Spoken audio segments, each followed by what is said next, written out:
Bueno, pues muchas gracias a la Fundación Gavia, a Catalina, a Andrea por la invitación y bueno, pues esperamos que en el espacio del debate podamos abordar un montón de preguntas que han ido quedando de las dos intervenciones precedentes. Yo voy a tratar de hablar en el tiempo que tengo del tema de dispositivo cultural de memoria, un poco qué es este dispositivo cultural de memoria con el que estamos trabajando desde el Centro Nacional de Memoria Histórica en relación con los pueblos étnicos, cuál puede ser la pertinencia del dispositivo cultural para abordar procesos de memoria histórica y al final, a manera de preguntas, debate, ¿cuáles serían las consecuencias de desplegar esta metodología de dispositivos culturales de memoria con pueblos étnicos en el marco del proceso de construcción social del futuro Museo Nacional de la Memoria, que también está a cargo del Centro Nacional de Memoria Histórica?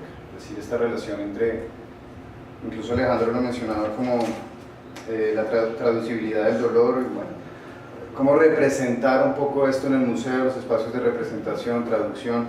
Entonces, un poco la relación entre dispositivo y este espacio de representación en lo que va a ser el museo, en lo que será el futuro Museo Nacional de la Memoria con sede en Bogotá.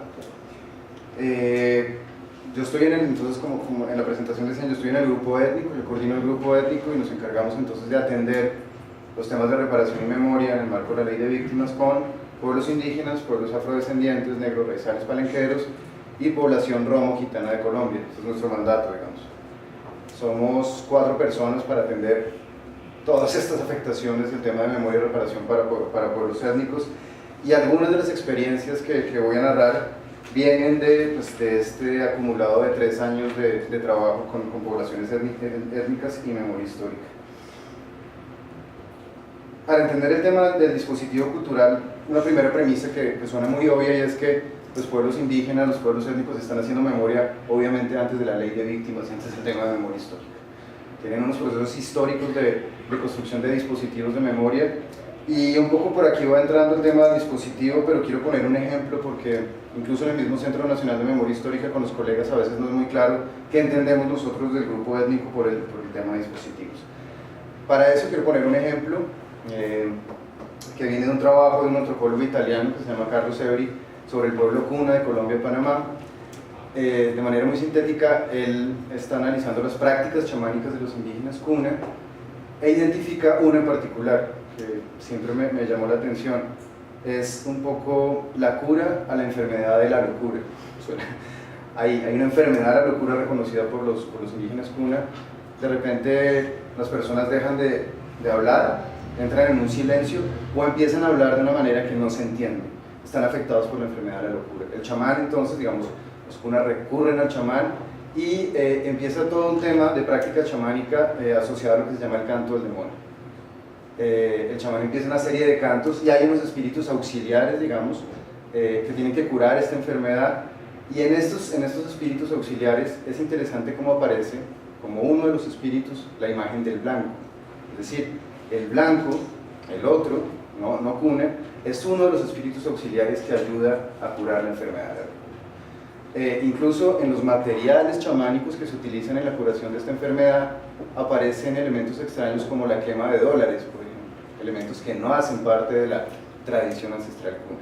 La enfermedad de la locura, y lo sintetizo, es en últimas una expresión de memoria de larga duración de los Cuna, de una experiencia de memoria de larga duración en su conflicto con el hombre blanco, pero no como evento, no hay un evento específico que se narre en la cura chamánica del canto del demonio, sino como experiencia de larga duración de confrontación con los blancos en los últimos 5 siglos.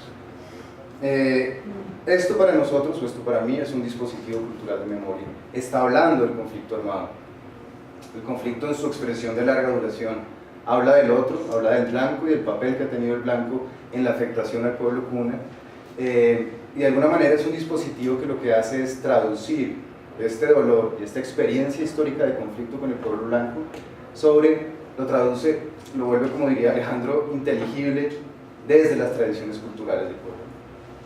Esta serie de dispositivos culturales, como el canto del demonio, son recurrentes en otras comunidades étnicas, comunidades indígenas del país, y un poco lo que hicimos con el grupo étnico fue pensar en iniciar el trabajo de memoria histórica identificando estos dispositivos culturales.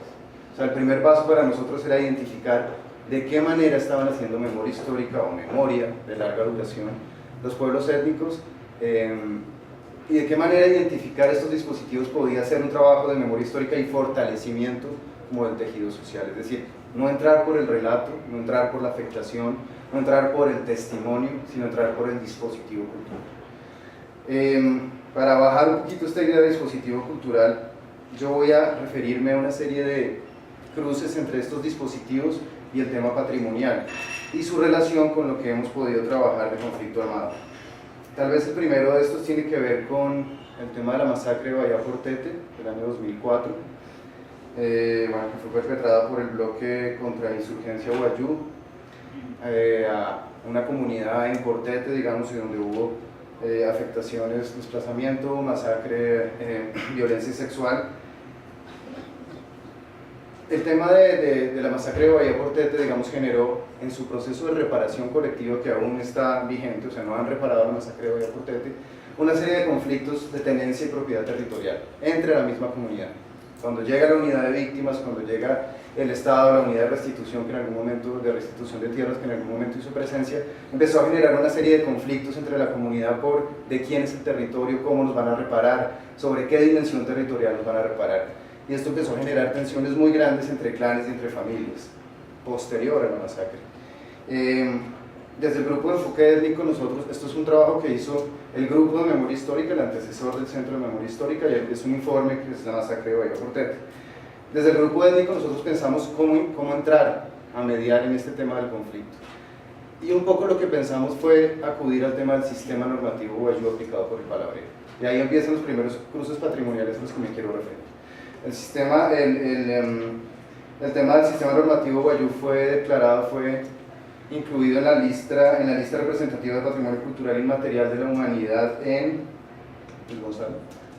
2010, en 2010, y hace parte, pues, del patrimonio inmaterial de la humanidad de Colombia. Es el sistema normativo Wayuu, es este sistema de principios que está en cabeza de los palabreros en La Guajira, que en principio se entiende como un sistema para desactivar los conflictos que ocurren entre clanes desde una justicia más restaurativa y no punitiva. Los palabreros están allí desactivando un conflicto entre clanes, desde el poder de la palabra, desde la retórica de la palabra y desde el conocimiento de la historia de los dos clanes, desde una serie de referencias míticas y rituales, y lo que hacen ellos son, como lo llaman ellos mismos, son pensadores de lo pacífico, son personas que evitan la confrontación entre clanes.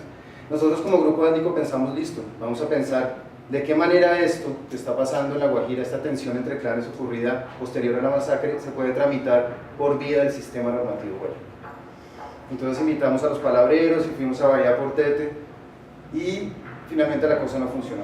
Y eso es interesante, por eso traía acá, pues, como a cuento este primer tema de los cruces patrimoniales, y los palabreros no lograron, digamos, desactivar un conflicto que sigue latente en La Guajira entre estas familias a partir del tema de reparación. Estuvieron, escucharon, porque en últimas lo que pensábamos es que los palabreros conocen muy bien los vestigios territoriales de La Guajira, entonces podían saber a quién le pertenecía qué y cómo hacer la reparación, digamos, de manera que no generara más tensiones.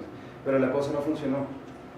Como no tienes el sistema normativo Wayuu, es un sistema, es un dispositivo de memoria. O sea, los palabreros lo que tienen es una memoria muy larga de conflictos de la comunidad, y cuando van a arreglar un conflicto le dicen a la persona ofendida: mire que su tío, abuelo, ya había resuelto este conflicto por vía de lo pacífico hace 45 años.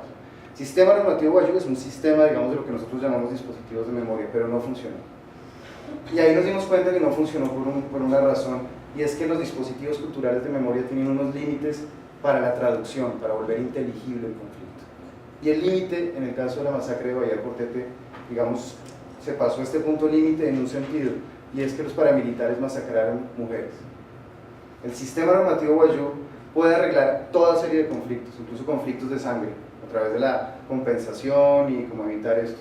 Lo que no puede hacer el sistema normativo Wayuu es pensar que haya víctimas mujeres. Eso está completamente prohibido, excluido por la cultura Wayuu. Entonces, en ese sentido, esto es una hipótesis de trabajo, creo que entre otras no funcionó la mediación del sistema normativo Wayuu en este proceso, porque el sistema no pudo traducir y pensar la muerte de mujeres. Eso no tiene palabras en Wayunaiki, no, ahí ya no. Puede haber sangre, puede haber violación, puede haber afectación al territorio si los palabreros logran, digamos, dimensionar y mediar esto, pero en el tema de muerte de mujeres, el sistema no, un caso límite en que el sistema no logró traducir. Yo quería traer a cuento esto para hablar de otros donde de pronto sí puede funcionar esta noción de dispositivo, también en el contexto de cruces patrimoniales de la lista representativa de patrimonio cultural inmaterial. Estoy hablando de la masacre de Bojayá, masacre de 2002. Rápidamente, me voy a extender en esto. Ahí el dispositivo cultural que nosotros identificamos como grupo de enfoque étnico fue el tema de los alabados. Ustedes saben que las músicas de marimba y los cantos del Pacífico Sur fueron patrimonializados, inscritos en la lista representativa de patrimonio cultural en el 2010 también, como el sistema normativo Guayú. Y allí, digamos, los alabados, en el caso de la masacre de Bojayá, han cumplido un papel muy importante como dispositivos culturales de memoria. ¿En qué sentido? Los alabados primero tienen un sentido, digamos, muy particular, que es el sentido fúnebre, asociado a la muerte de personas y como una cantidad de rituales destinados a despedir correctamente a las personas, digamos, que han muerto, es decir, tienen un sentido más comunitario, digamos, más individual cuando muere alguien, pero los alabados, particularmente de un corregimiento de Bojayá que se llama Pogue, han sido el vehículo esencial para movilizar la memoria de la masacre de Bojayá, uno de los vehículos de este dispositivo cultural de memoria. Han sido resignificados de su función funeraria para volverse año tras año un lugar de denuncia y de memoria de la masacre de Bojayá. Entonces, desde el 2002 hasta ahora, las mujeres de este lugar que se llama Pogue componen estos alabados que conservan este carácter sincrético, triste, en relación con movilizar y denunciar el abandono del Estado, el tema de reparación y el tema de memoria con la masacre de Bojayá. Aquí estoy hablando de un dispositivo que se resignifica de lo funerario, de su función, si se quiere, cultural, simbólica, a volverse un dispositivo también de memoria en el campo de lo político, de la denuncia y pues, de la circulación de estos espacios de memoria. Con una particularidad, y es que uno dice por qué el alabado fue escogido precisamente para movilizar la memoria, movilizar en parte la memoria de la masacre de Bojayá. Tiene que ver con el hecho mismo de la masacre. Cuando sucede el tema de la masacre de Bojayá, los 43 niños muertos y las 32 otras personas no pudieron ser enterrados adecuadamente. Pasaron de la iglesia a una fosa común y de ahí al proceso de exhumación de la fiscalía y bueno, no hubo los rituales, no hubo tiempo de hacer los rituales necesarios para despedir a los muertos que habían caído en la masacre de Bojayá. Probablemente por eso, también es una hipótesis de trabajo, como la hipótesis de que el sistema normativo Guayú no funcionó por no poder traducir. Probablemente por eso el alabado se volvió muy importante para movilizar la memoria, porque es que ahí no se ha hecho el duelo ritual. No han podido despedir a los 43 niños según los rituales específicos que se necesitan cuando un niño es no nacido, cuando un niño está lactando, cuando un niño tiene 5 años, y ahí había una serie de rituales que no se pudieron hacer. Y ahí aparece el alabado como dispositivo de memoria, movilizando estas narrativas de la memoria desde el canto del alabado. Tal vez mencionar un caso que a mí me parece que empieza a complejizar la idea del dispositivo, es el caso que estamos trabajando de la memoria del genocidio cauchero en el Amazonas. Estamos hablando ya de un evento de la violencia contemporánea, masacre de Vallaporte, masacre de Bojayá. Estamos hablando de un evento de principios del siglo XX, que tal vez no, es el genocidio más grande que ha ocurrido sobre población indígena en Colombia. Calculan 30.000 muertos en el marco de la violencia del genocidio cauchero. Ahí estamos trabajando con los pueblos de la Chorrera en esta memoria de larga duración, que los indígenas, en particular los indígenas y los afro, han dicho: el Centro de Memoria no puede quedarse trabajando solo sobre la violencia contemporánea. Nuestra violencia comenzó en 1492 en el caso de los indígenas, un poco más tarde cuando comienza la esclavización. Son reivindicaciones de larga duración. Ok, vamos a Chorrera a trabajar el tema del genocidio cauchero.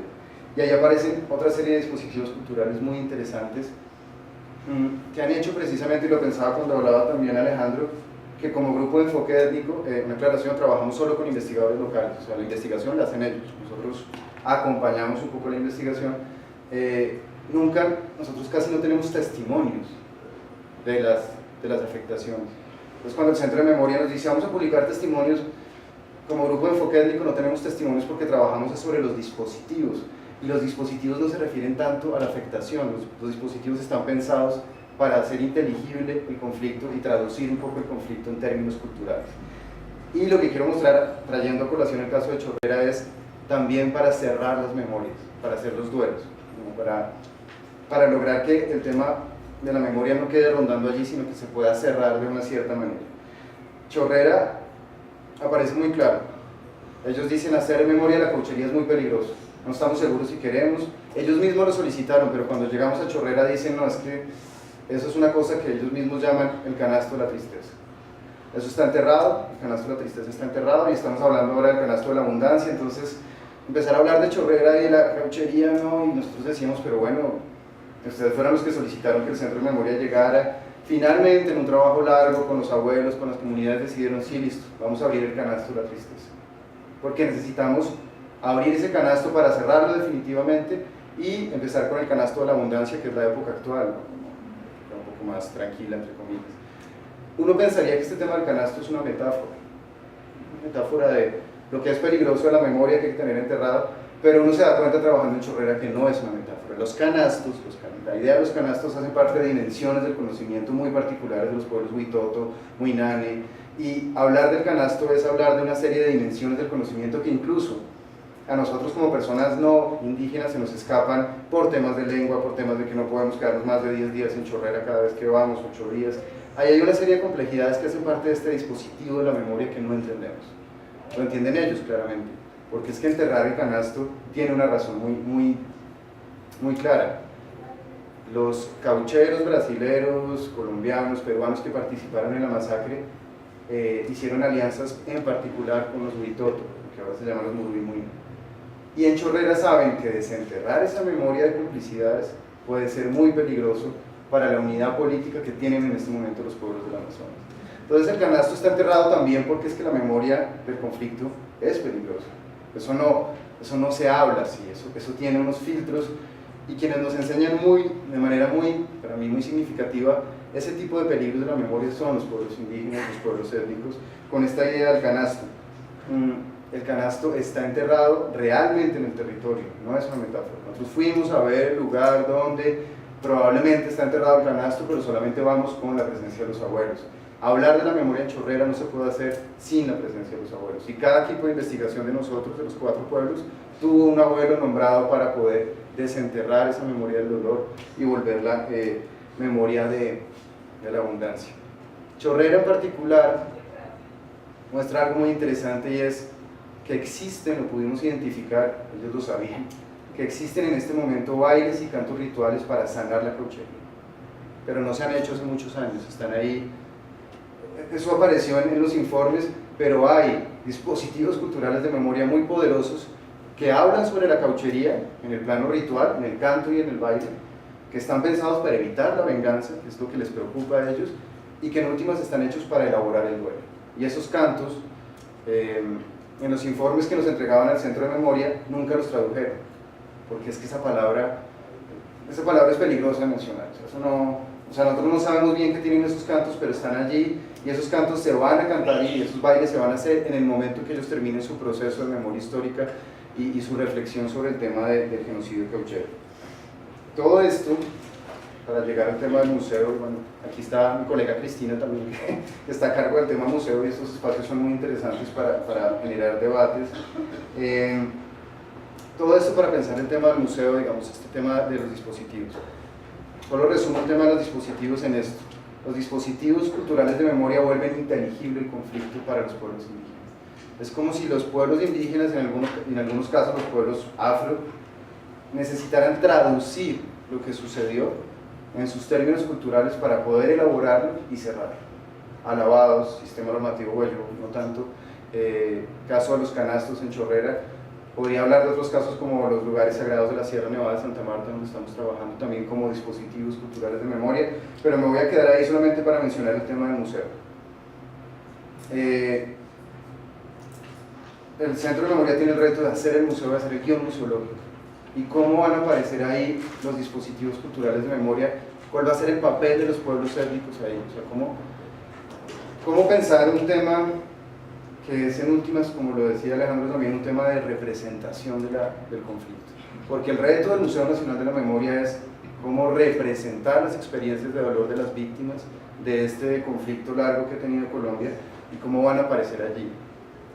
Y el reto adicional que yo quiero plantear desde el tema étnico es que el trabajo que hemos hecho de dispositivos culturales de memoria, si ustedes se fijan, es un tema que se preocupa por el tema de la transmisión de la memoria, que a mi manera de ver diferencia el trabajo que hace el grupo étnico del resto de trabajos que hace el Centro Nacional de Memoria Histórica, que está más centrado en el esclarecimiento de los hechos. El Centro Nacional de Memoria Histórica quiere saber qué, cuándo, quiénes son los responsables de tal masacre, Trujillo, Bojayá, Portete, La Rochela. Nosotros estamos más centrados en entender cómo es el tema de la transmisión de la memoria. Y eso dificulta mucho ese paso entre la transmisión de la memoria y la representación que tiene que aparecer en el Museo Nacional de la Memoria. Y lo concreto en una idea para ir terminando y cerrando. El Museo Nacional de la Memoria va a tener diferentes salas de diferentes funciones. Una de las funciones, digamos, en el borrador museológico que hay en este momento, que está muy en borrador, que se está elaborando, debe ser la función de esclarecimiento, por ejemplo. La función tiene que tener una función esclarecedora el museo, pero también tiene que tener una función memorial. Es probable que en el Museo Nacional de la Memoria, el diseño ya está y todo esto, haya una sala que se llama la sala memorial o la sala del duelo. Mi pregunta es, en un caso como La Chorrera, que involucra canto ritual, baile, geografía sagrada, un dispositivo de memoria tan complejo, ¿cómo van a aparecer allí? ¿En la sala de esclarecimiento? Porque si ustedes ven el dispositivo cultural no se interesa tanto por el esclarecimiento, sino en la sanación. Pero entonces vamos a hacerlos aparecer solamente en la sala del duelo, o los vamos a hacer aparecer en la sala de daños y afectaciones, y un poco es como si el museo, y esa es la conversación que estamos teniendo en el interior del Centro de Memoria, esta idea de representación fragmentara este trabajo o este acercamiento que se hace desde los dispositivos culturales de memoria. ¿Cómo van a aparecer los pueblos indígenas allá? ¿Cómo van a aparecer sus complejos dispositivos culturales cuando en últimas el museo tiene que aparecer en su función pedagógica, en su función esclarecedora, en su función de duelo? No sé, eso es una pregunta tal vez para el tema de debate que vamos a tener todos acá, y es estas implicaciones entre, ¿cómo lo llamaba? La traducibilidad del dolor en el museo a partir de esta entrada metodológica que he señalado como importante, que es los dispositivos culturales de memoria. Bueno, no sé, yo dejaría ahí y después podríamos seguir conversando.